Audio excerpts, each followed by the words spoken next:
Texas is the most complete team, and the scary thing is they're just getting started.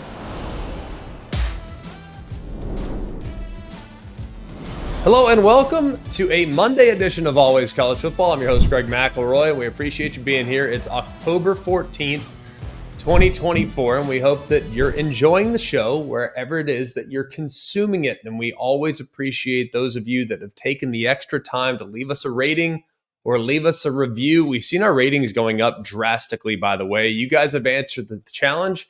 We were sabotaged. We were a 5.0 or a 4.9 last year on December 1st, but something happened between December 1st and December 5th. A team was left out of the playoff, and therefore it's our fault, clearly, at Always College Football. But y'all have pushed back, and we very much appreciate you for that. I am looking forward to today's show very much. If you're new to Always College Football, it's our 10 takeaways, and it's a kind of a strange week because I'll explain why in a moment, but it's just my thought process has changed in college football. It used to be the sky is falling, the world is over in the event in which you lost. It's not that way anymore.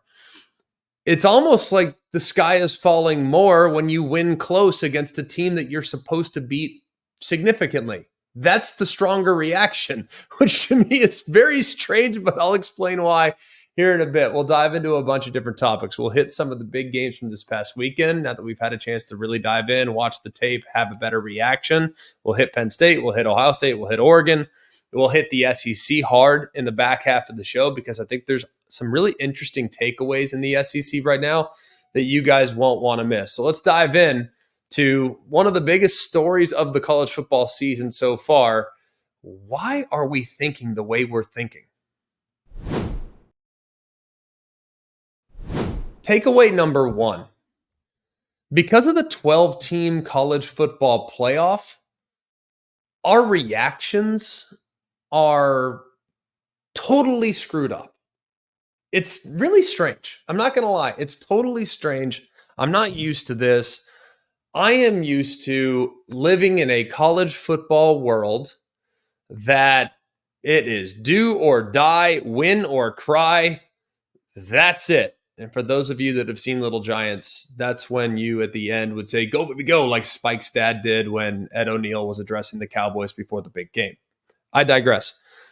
I look at college football now, and I am unintentionally finding, emphasize that word, unintentionally finding moral victories across the board.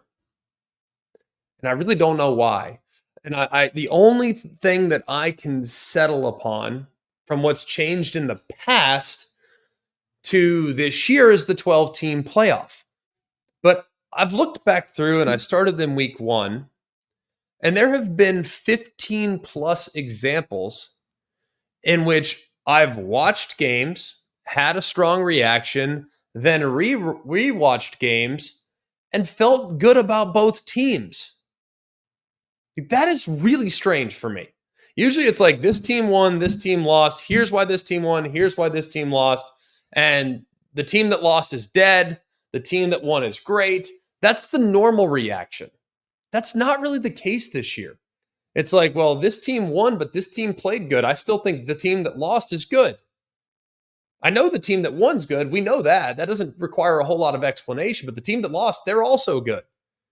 It's very strange. And then there's these close games where the team that won should have won by more, and the team that lost really should have gotten blown out. So you're looking at this like, well, why didn't that team blow that team out? You know what I mean? It's been backwards. And I went back through and charted a few. In week one, that big game was USC and LSU. USC won the game. They're the greatest thing ever. Lincoln Riley's back. The defense is great. You look at LSU, it's like, well, if LSU would have just run the football in the fourth quarter, if LSU would have not had two big penalties that gave USC great field position and moved them way down closer towards gaining big yardage and scoring points, then it would have been totally different. So LSU's still very good, but they got a lot of clean up. Like, what are we doing? Then it's week 3. Fast forward, we'll use LSU again. Like, we watched LSU go and beat South Carolina at South Carolina, and we came out of it saying, well, LSU survived, like really good win, like solid win. Like, I don't know, they should have won by more. And then, well, South Carolina kind of gift wrapped it and gave it to them. Like, this is weird, isn't it? Week 4, Nebraska and Illinois.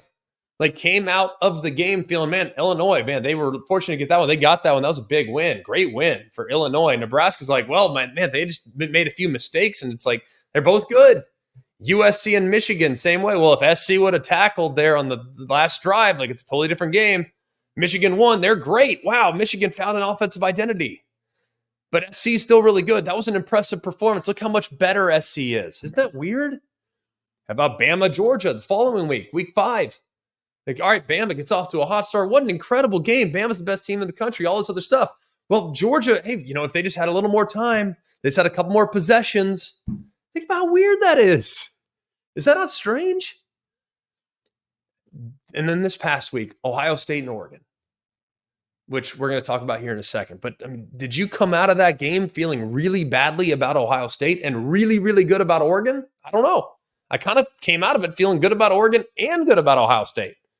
It's backwards, man, and I don't know how to feel about it right now. I guess it's just the 12-team playoff era that we're living in. Let's go to takeaway number 2. Oregon met and answered the challenge on the biggest stage, possibly of his college career. And we haven't seen the numbers just yet for how many people tuned into this game. I'm sure it'll be some astronomical number. I'm sure it was very, very widely viewed across the country. It was the biggest game of Dillon Gabriel's career. You could point back to last year's Red River game. Okay, fine. He played great in that one too. But this, to me, with the buildup, with the hype, with the excitement, with the fact that it's a top 3 team, the first time that Oregon's had a top 5 team in their house in a long time, the biggest win, arguably, in Oregon history. Dillon Gabriel played his best game in a Ducks uniform. And I thought there were a lot of things he did really well in this game when I went back and watched it. One, he got the ball out really quick.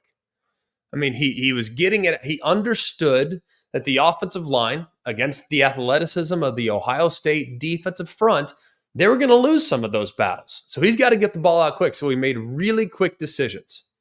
He also did a great job of pushing the ball down the field. Clearly, this was the plan for Oregon going into the game, and saying, hey, let's challenge Ohio State deep. Ohio State, coming into this game, had not allowed a pass play of 30 or more yards. Well, Gabriel was money on those downfield throws. Hits one to Tez Johnson, hits one to Evan Stewart in stride. I mean, a couple of back-breaking touchdowns and big plays created with the downfield throw. Then you look at the run game. I was curious. I didn't know how well Oregon would be able to run the football. But, man, Jordan James, and I saw after the game, Dan Lanning described his running back as a guy that just runs angry. Well, it looked that way. That's for sure. 23 carries, $115 and a score. The weapons on the outside, whether it's Johnson, whether it's Stewart, whether it's Terrence Ferguson, who was really important. Of the 23 completed passes, 20 of those 23 went to those 3 guys. And there was time where it was like Oregon fans, college football fans, we were all waiting for Evan Stewart to kind of make his presence known. It had been all, and we talked about this in the preview last week, it had really been all about Tez Johnson. I mean, it almost to the point where they were force-feeding Tez Johnson.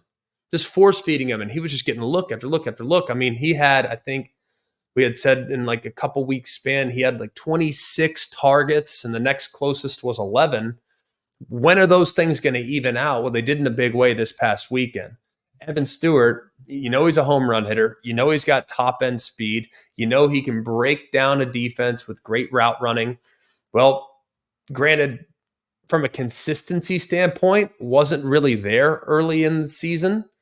But this was by far his best game, and maybe the best game of his career dating back to his time at Texas A&M. The touchdown before halftime that gave them the lead, obviously, finishing the game with nearly 150 there in the game as well. He also, I think, once he got going a bit, it really opened things up for Oregon on the underneath. I thought the offensive line managed no sacks. only a couple tackles behind the line of scrimmage. Like, they were really good. And look, Oregon did this without arguably their best defensive weapon in Jordan Birch. So you could tell that his absence was felt because there were a couple of big runs that Ohio State was able to rip off. But either way, it was phenomenal. The onside kick, was it an onside kick? I don't know. I mean, I know Andrew Boyle kicked it and it hit right off an Ohio State player. Clearly caught him off guard. That was big. Them being able to steal that extra possession, leading to 3 points to give them the lead. And people will still continue to nitpick fourth down. This has been a long series, a relationship with Dan Lanning and fourth down, dating back to the Washington game or in 22 and 23. I mean, fourth down is going to be a big thing that is continued to be discussed. I mean, you're sitting there, do you kick the short field goal to cut into the 6-point lead, or do you go for the touchdown and try to eliminate the lead? Well, they went for it. But at this point, people are always going to nitpick fourth down when it comes to Dan Lanning. It's just become a huge part of the conversation. But this was a tremendous performance because Ohio State did not play poorly. Ohio State played pretty well. Oregon just made the bigger plays at the bigger moments, which gave them the win. Takeaway number 3. Ohio State is not going anywhere. Look, fast start. It was very impressive. Get out. Buckeyes go right down. Score on the opening drive. Stopped Oregon. Now, when you look at kind of where things are going or whatnot, statistically speaking, I thought Will Howard had a solid performance. Solid. You look at the numbers, you're going to look at it and say, okay, there were a lot of things to like about this performance. No picks, was efficient, thought he made some nice throws in the game, thought he at times, used his legs accordingly. But there were also some huge mistakes made. The end of game clock management situation, which was challenging, I might add. The clock running, you get the push off or whatnot. That was big. You drop a snap. That was big. I mean, those were challenges. But considering Ohio State was really unable to run the ball consistently in the second half, put a lot of pressure on Will Howard's shoulders. They ran for $141, but 121 of those 141 yards came in the first half. So they kind of abandoned the run game and really couldn't get anything going in the final 2 quarters. So they really only had 31 offensive snaps there in the final 2 quarters as well. Thought the offensive line played pretty well. There weren't a ton of quarterback hits. There were no sacks. There weren't a ton of pressures. And I know they lost a couple guys, which is something that we'll be monitoring moving forward. Hopefully it's not for an extended period, even though it's sounding like it might be. This was, I think, more about what we saw from the defense of Ohio State. We knew this would be the best offense that Ohio State had faced up to this point. And the defense just didn't do what they needed to do. They gave up nearly 500 yards of offense. The defense held Oregon to 2 field goals in the red zone. They had to stop on fourth down, but those kind of came after allowing some big plays and allowing some long touchdowns. The defensive line, guys, these guys have been playing a lot of football. And I am constantly looking at Ohio State's defensive line and wondering why we don't get more production. They have talent, but I just want to get more production. I mean, no sacks in a game like this, tackles for loss, not happening. And then their best cover guy, you give up 180 yards when targeting him, including 51 yards after the catch and a couple touchdowns. Like that's just not going to get the job done. So Ohio State is back to the drawing board on defense. You got to give tons of credit to Oregon for sure, but I just want more from Ohio State's front. And I think the back end needs to elevate their level. They were left on islands a couple times too. They were left on islands, and that pass rush needs to have more of an impact because it just wasn't felt as much as it should have been in a game of that magnitude. Let's go next to takeaway number 4. Texas is the most complete team, and the scary thing is they're just getting started.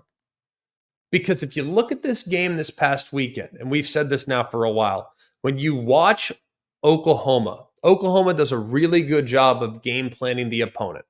they do a really good job of adjusting their tendencies on a week-to-week basis, where if they showed this last week, they're going to show this again, and where defenders finish is going to be very different from where they finished the week before. They do a really good job of that, and you got to give great credit to Brent Venables and his defensive staff. But Texas, slow start in the game. Okay? This thing could have looked a lot like last year's Red River game in the first quarter with how Texas played offensively. They could have found themselves in a pretty significant hole. Remember last year, it was like all Oklahoma there in the first 15 minutes of the game. Well, in this particular case, they get off to a bit of a rusty start at quarterback. They had just 3 points in their first 3 possessions.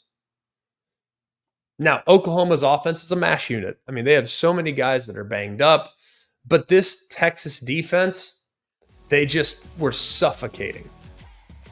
And people, it's easy, I think, to point to Oklahoma has a freshman quarterback. Oklahoma has challenges on the offensive line. Oklahoma's without 5 of their best weapons on the perimeter. But this was consistent harassment that did not let up at any point in the game. They had 11 tackles for loss. They had 5 sacks. It felt like Michael Hawkins was constantly running for his life. And the defense really set the tone of the game, which tells you all you need to know. Offense plays poorly early, defense raises their level. That is the sign of a complete team. And then the offense starts to find their stride a little bit. They kind of settle in. You get to strike the DeAndre Moore on the run, then you hit Gunnar Helm for the touchdown, and then Texas is off and running. Now, this is a team that we know has a lot of size. They have a lot of athleticism. We know they're strong as can be, but what we've now found is that they can play complementary football.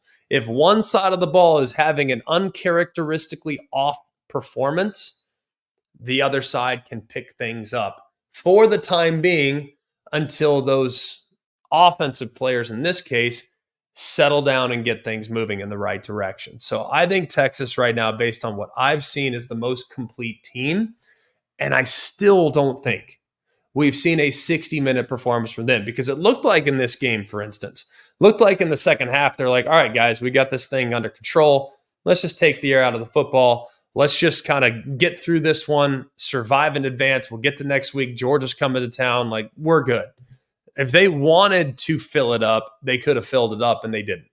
So this Texas team is mature. They're physical. They're athletic. They have stars all over the place, and they're going to be a handful. You better have a complete team if you're going to take on the Texas Longhorns and you expect to survive a team of that quality. Let's go to takeaway number 5. Penn State is different this year. Now, it was easy to come away from the first half of that football game and think to yourself, well, same old Penn State, right? Who didn't? Seriously, just tell me. I'll trust tree here. Okay, you and me. For those of you that are listening on the podcast, I am pointing directly into the camera. You and me, when you're watching this Penn State game, I'm sitting there watching it in the press box at LSU, and every single person that is watching the same game I'm watching has the exact same reaction as me. Well, same old Penn State. You look at the first half, you got dropped passes, you got offensive pass interference that wipes away a touchdown, you got a bunch of mistakes that just piled up there in the first half, you got a defense that can't find the football. It's like, well, we've seen this before. You know, James Franklin, here he is again. The bigger the moment, the bigger the opportunity, the bigger the stage, the more things seem to unravel. Like, how many times have we said that? Sitting there, it's 20-6. Penn State had to kind of look in the mirror there at halftime and say, do we want things to look like they've always looked, or do we want to flip the script? Because Lincoln Riley was in his bag early, man. I mean, Lincoln Riley had a great plan. I loved Lincoln Riley's plan in this one. And then you got Woody Marks, who's just rolling right through the teeth of the defense. I mean, this thing looked like it could have gone sideways. And then Penn State said, all right, enough. Let's go. Let's just let's show. Like, I don't care if we go down and we lose this game. We are going to unload the tank today, ladies and gentlemen. Like, this is it. So they threw everything they had, and yet still had a couple of stalls in the red zone. They had to settle for those field goals. But Andy Kotelnick, he said, no, we got more. We got more in the tank, guys. We do.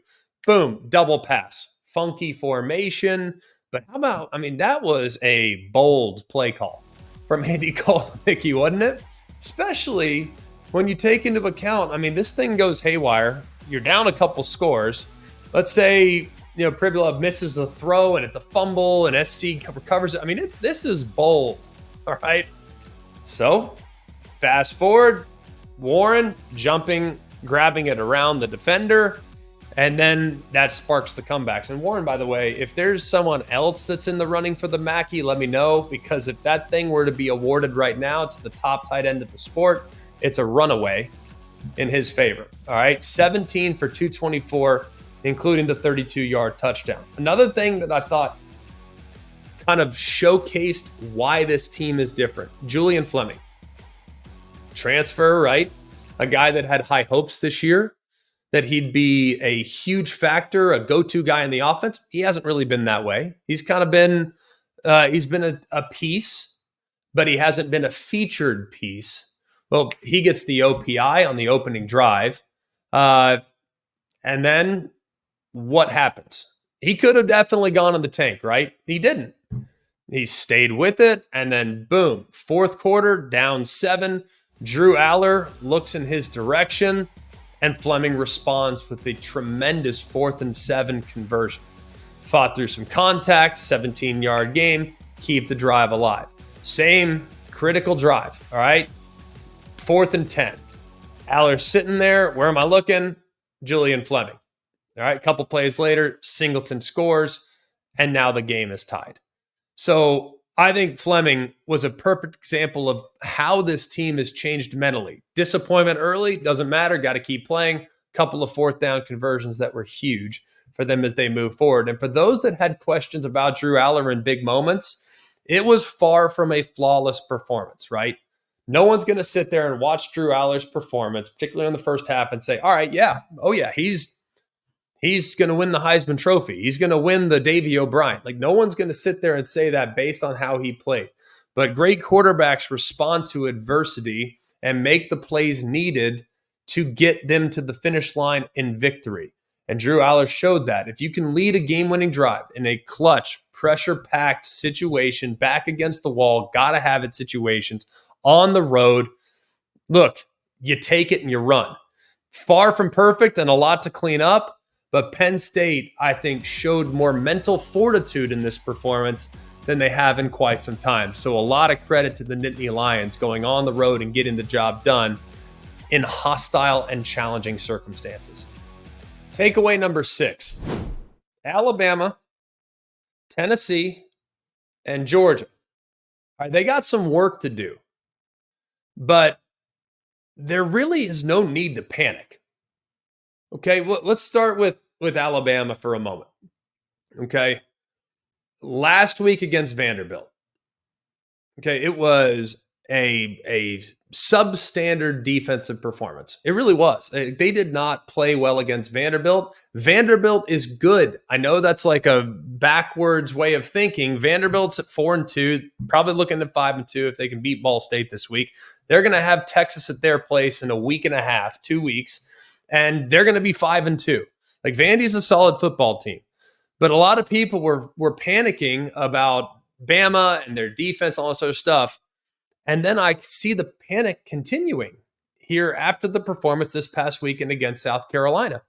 And let me just tell you, I didn't come away from that thinking that Bama has some serious ineptitudes. Like, I think Bama came out of that one.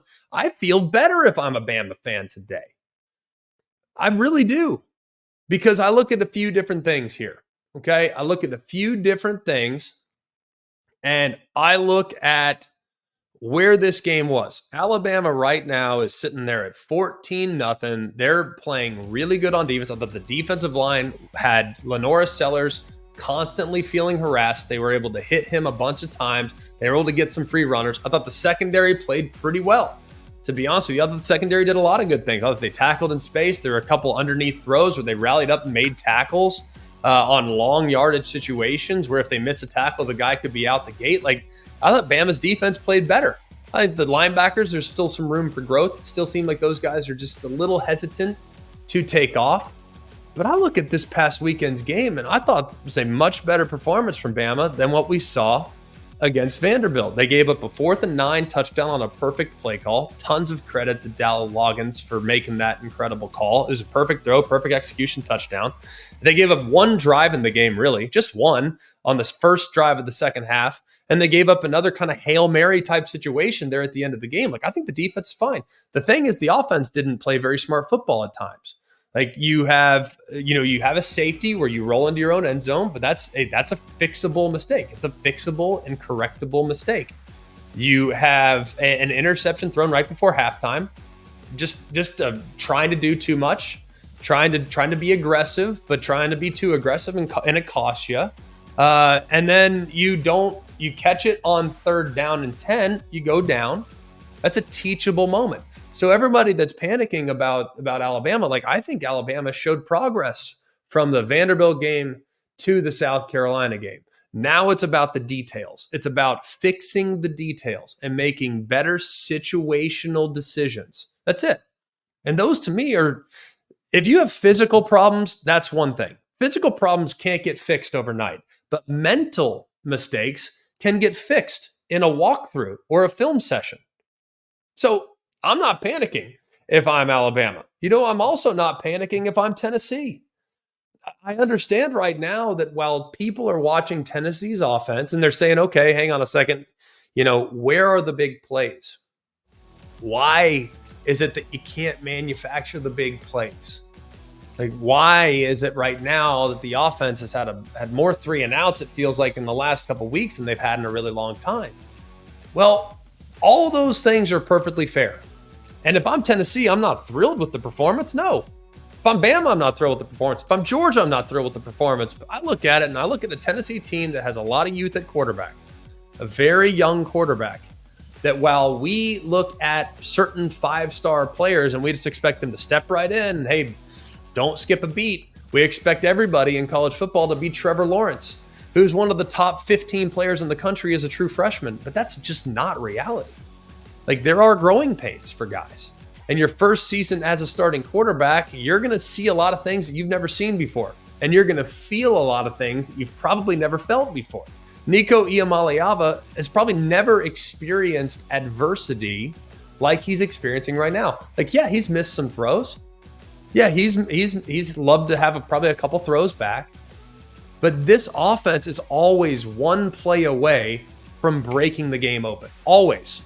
That's what's fun about this offense, frankly. Like, people are saying this offense is broken. I don't see it that way. I see a team that got in a 10-0 hole with all the pressure in the world on it at home, which, to be honest with you, might be more difficult in that circumstance when you're playing against a rival and you're a heavy favorite and you're in a 10-0 deficit. And next thing you know, you take the lead. You're up 17-0 or 17-10. You got the game-tying touchdown. You give up the throw by Lagway, which was a solid throw, obviously, with 30 seconds left. But they found a way to step up on defense. They're in overtime, and then they go down and they get the job done. The one thing I do like about Tennessee right now is that they have a dependable piece in Dylan Sampson. The offensive line's been a little hit or miss.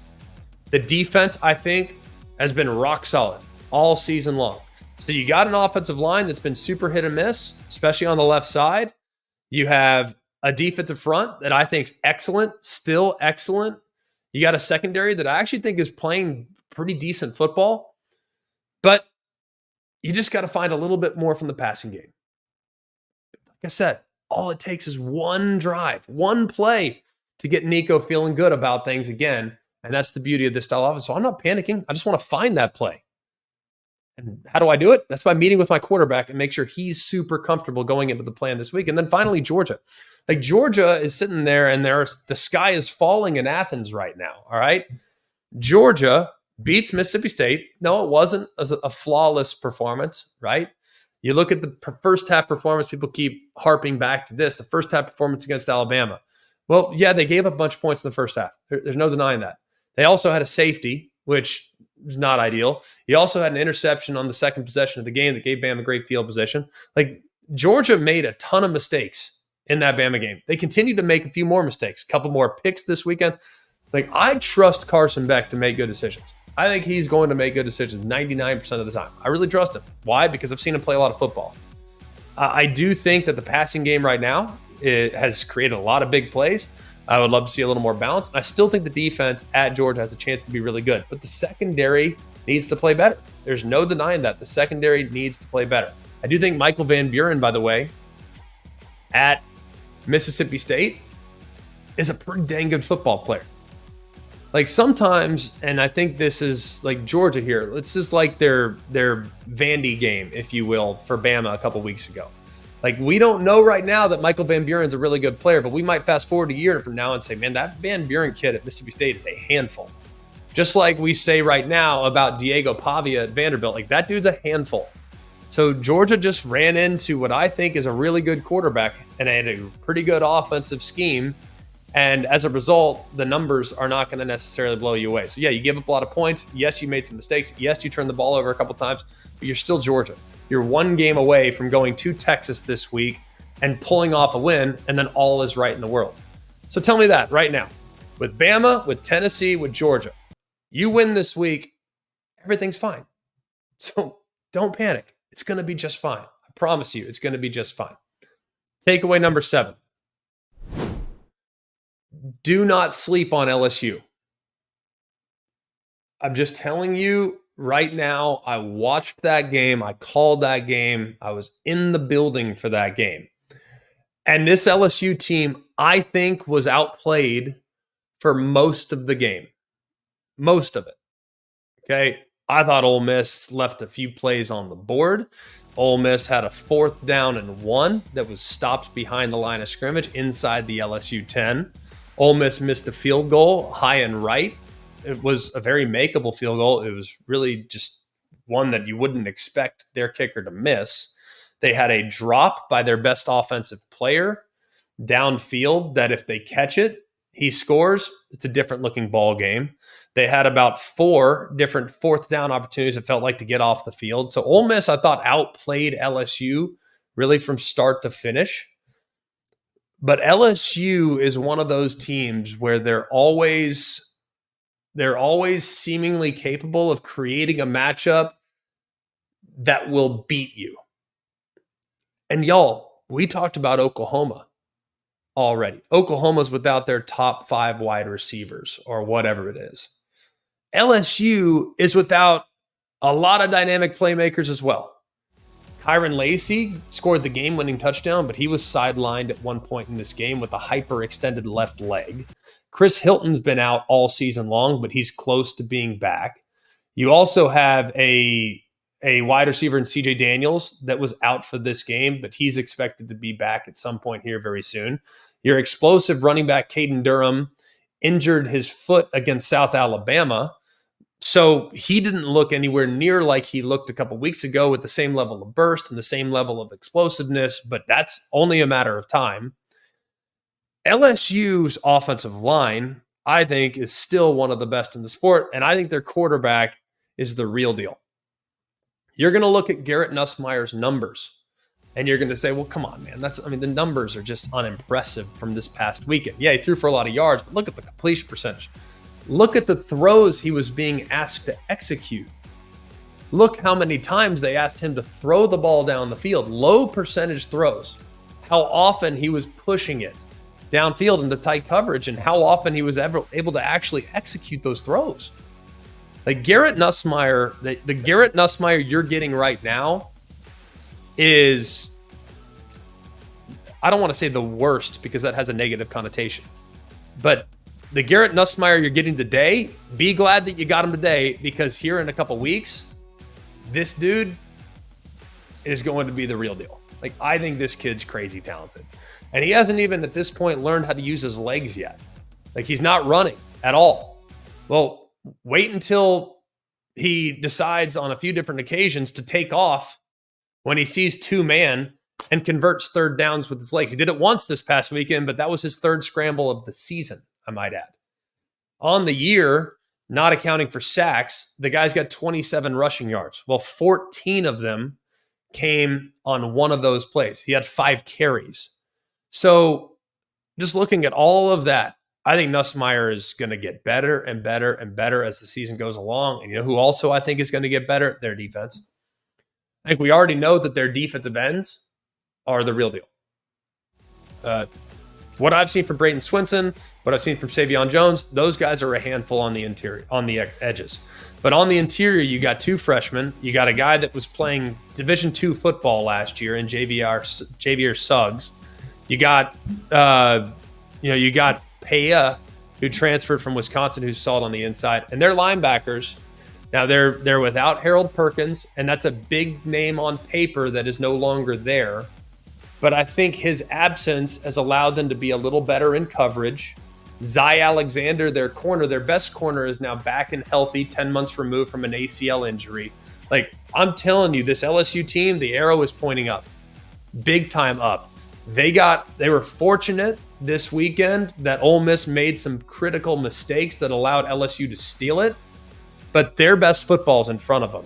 And they are going to be a real problem for a bunch of teams down the stretch, whether it's at A&M, Bama comes to them, maybe LSU somehow backdoors their way into the SEC championship. I don't know how it happens, but their schedule's kind of manageable. I think LSU's best football is coming up, but they better be careful this week. The battle of the boot, Arkansas. Arkansas is also dangerous, which leads me to takeaway number 8. This is the craziest version of the SEC I've ever covered. I'm just telling you, I have been in this business since 2014. And in the SEC, there was a very clear and obvious pecking order for a very long time. Okay. Vanderbilt was at the bottom. Alabama was at the top for a vast majority. And then there for a little bit, all right, maybe you had Georgia that was right there neck and neck with Bama. But like the middle of the SEC, none of the middle of the SEC were capable of knocking off the top teams. None of the bottom of the SEC was capable of knocking off any of the top teams. Like that wasn't going to happen. No way. No way whatsoever. Well, y'all, that's changed nowadays. I mean, this year in particular, okay, let's just go through it. Let's go through it right now. I'll go through it with you. You ready? Vanderbilt. Like I said, perennial bottom dweller in the Southeastern Conference. They've already beaten Bama. They've already beaten Kentucky at Kentucky. Okay? They gave Missouri, by the way, all they wanted at home a few weeks ago. Now, they can still lose to Georgia State. They've proven that. But their best can knock off some of the better teams in the league. All right? They host Texas. They host Tennessee. They also go to Auburn. And they go to LSU. Like Vandy's getting one of those 4 games. I don't know which one. They might get 2 out of 4. I don't know which ones. But Vandy is a team that you don't want to mess around with anymore. Oklahoma, they're 1-2 in the SEC. They still host Bama, which is going to be a very difficult game the week before the Iron Bowl. They go to Ole Miss, they go to LSU, and they go to Missouri. Like Oklahoma with Michael Hawkins, let's just say he gets better. Their receivers get healthy at some point. Like you don't think Oklahoma's dangerous, even though that right now they're 1-2 in the SEC? What about Arkansas? I've already seen Arkansas beat Tennessee. Well, this week they host LSU. They also host Ole Miss. Last time Ole Miss went up there, I think they ran for like 700 yards. They host Texas. And then they go to Missouri there at the end of the game, end of the year. Like you think Arkansas is going 0-4 in those 4 games? I don't think so. Look at Auburn. Auburn is currently winless in the SEC. But they go to Bama in the Iron Bowl. They go to Missouri coming up here real soon. You don't think that they can't beat Missouri? What about when they host A&M the week before A&M hosts Texas? You don't think that's a dangerous game for A&M, who, by the way, might very well be in the playoff mix by season's end? What about Florida? Like Florida's 1-2 in the SEC, all right? Clearly not a great football team. but they got some big time opportunities to knock off some great football teams. They got Georgia at neutral site. They got LSU at their place. They got Ole Miss at their place. And they go to Texas. Remember last year when Missouri was playing their best football at the end of the season? Florida went to Como and gave Missouri all they wanted. Yeah, I remember that too. Like, Florida's still dangerous. They're still Florida. What about South Carolina? They crush Kentucky, crushed them. They almost got Bama. They almost got LSU. Like, they are 1-2 in the SEC right now, South Carolina is. And their 2 losses were like by this, super narrow margins. Well, they still host A&M. They still host Missouri. How about Clemson? Not in the SEC, but they host South Carolina at the end of the year. We've seen South Carolina go into Clemson and get a win there in the past, just a couple years ago. So they're dangerous. Kentucky, they already got Ole Miss, but they go to Tennessee. They go to Texas. Like Kentucky, catch them on the wrong day. They're a problem. What about Mississippi State? They just scored 31. Against Georgia, 31 points scored against a Kirby Smart defense with a quarterback that most of America is unaware about. So I'm telling you, man, the parity that I've seen in the SEC this year, I think it's the craziest version of the SEC. I think it's the deepest version of the SEC.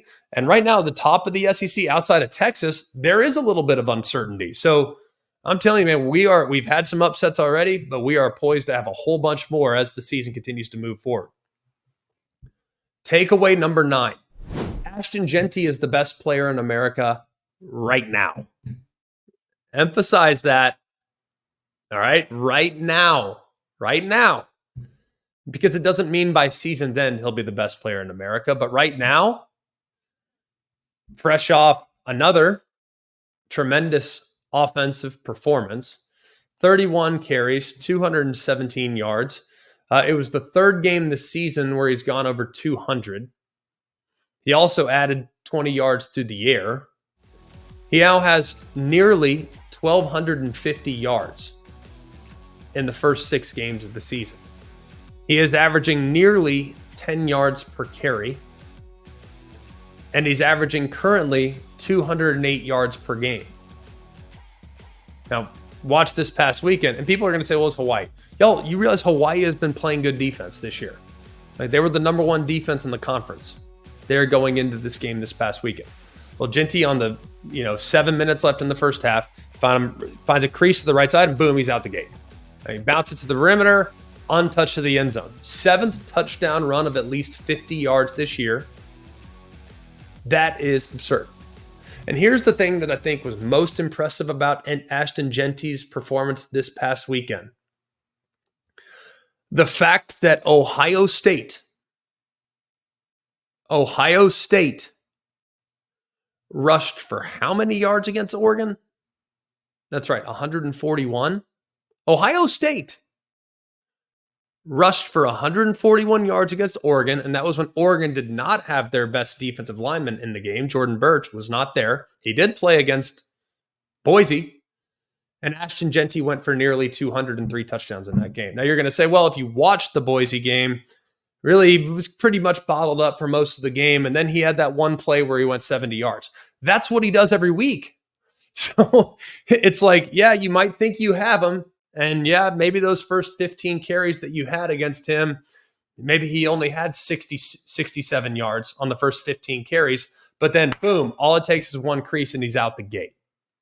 Ashton Jeanty, guys, the best player in America. And I think what strengthened that case this weekend was not his own performance, but Ohio State's performance against an opponent that Ashton Jeanty ran through.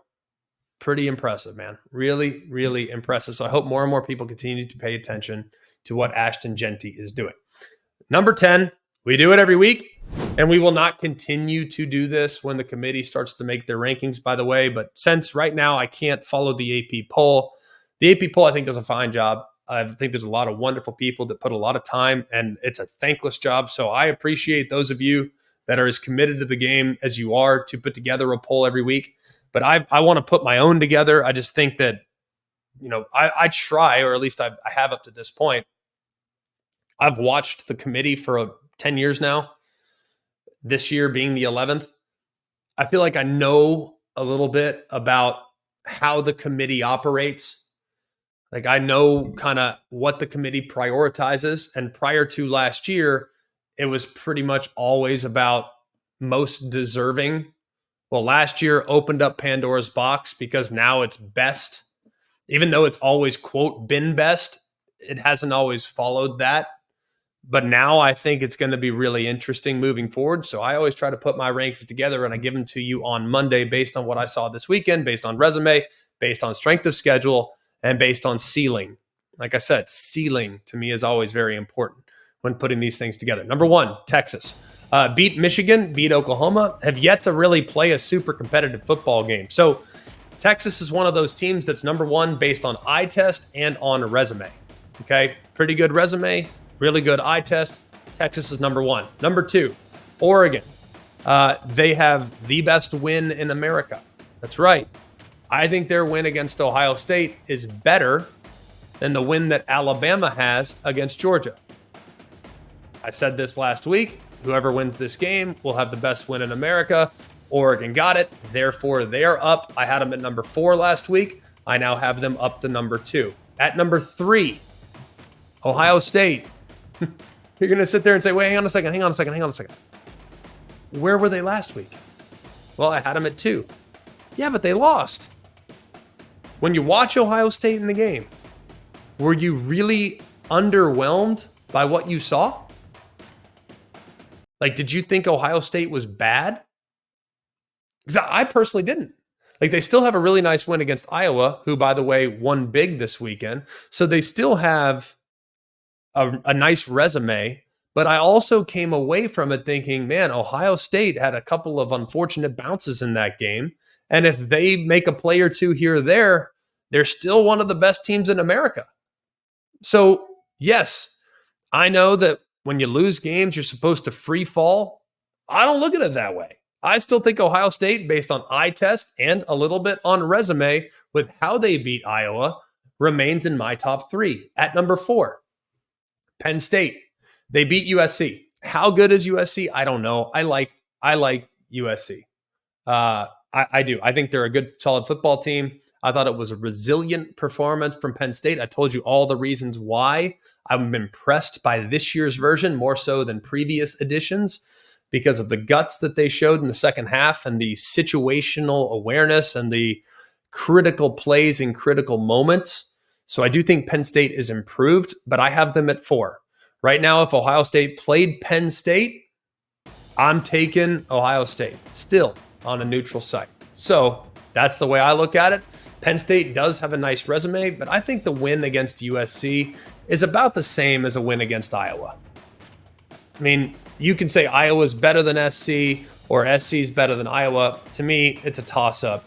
So I know Ohio State has the loss, but had Penn State played Oregon this past weekend, I don't know if the outcome would have been different for Penn State. I have no clue.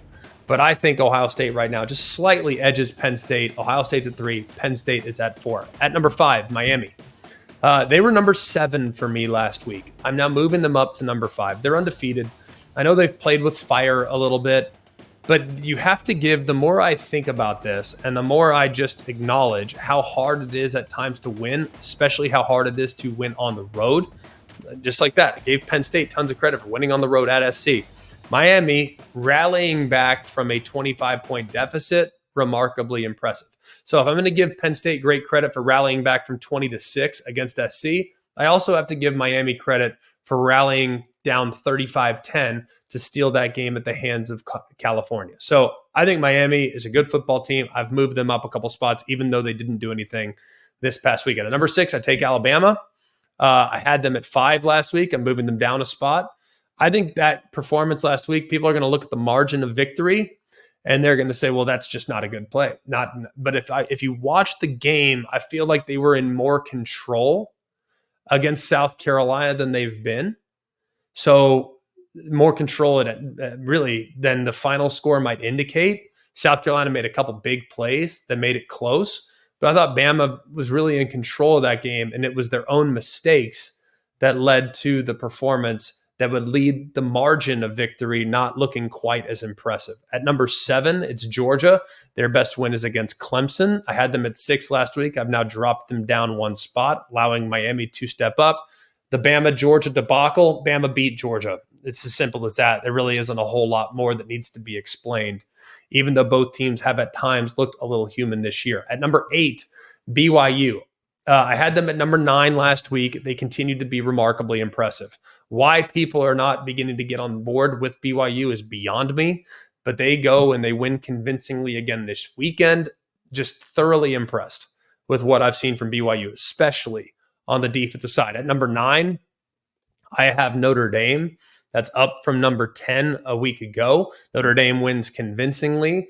I don't know if Stanford was ever at 100%, but that was a dominant second half performance. And Riley Leonard looking more and more comfortable. So Notre Dame, they're a team I have circled right now whose arrow is pointing up in a big way. At number 10, I have Tennessee. I had them at 8 last week.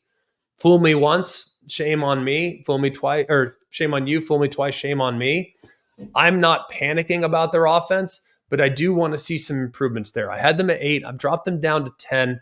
I think their defense is still elite. Like I said, I've moved Bama down. I moved Georgia down. I'm also moving Tennessee down, just trying to be equitable. I still think Tennessee is a very dangerous football team, and they're a play or two away from breaking this thing open and getting that offense back on track. At 11, I have Clemson. That's the same spot as I had them a week ago. Number 12, I have LSU. They're up from number 15. I think LSU is still a bit of a work in progress at times, but if they can get healthy, this team's got a crazy high ceiling. At number 13, I have Iowa State. They do have a win against Iowa. I had them at 13 last week. I think a win on the road at West Virginia was impressive, but I'm not quite prepared to move them in front of Clemson, LSU, Tennessee, Notre Dame. I still think right now there's still a little more work to be done. At 14, I have A&M. That's where I had them last week. And at number 15, I have Indiana. The team that dropped from the top 15 was Ole Miss, and they would drop probably into the high teens if I were to expand this list a little bit further. So that's how they shake up right now. Texas 1, Oregon 2, Ohio State 3, Penn State 4, Miami 5, Alabama 6, Georgia 7, BYU 8, Notre Dame 9, Tennessee 10, Clemson, LSU, Iowa State, Texas A&M, and Indiana. Those are your top 15. Hey, thanks for being here with us today.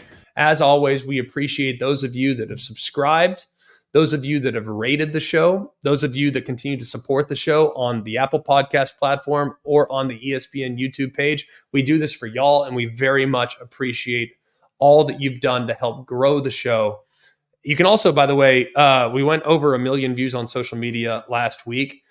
If you could follow Always CFB on our socials, Instagram, and on Twitter or X or whatever you want to call it, you can find a lot of good content on there. Jack's doing an awesome job of handling that as well. So for all of us here at Always College Football, we appreciate you. We'll be back on Wednesday with a great conversation with Colt McCoy. We'll talk to him this upcoming week on a Wednesday edition of ACF. So for all of us here at ACF, for Mark, Jake, Jack, the other Jack, I'm Greg. We hope you have an awesome day. And remember, it's always college football.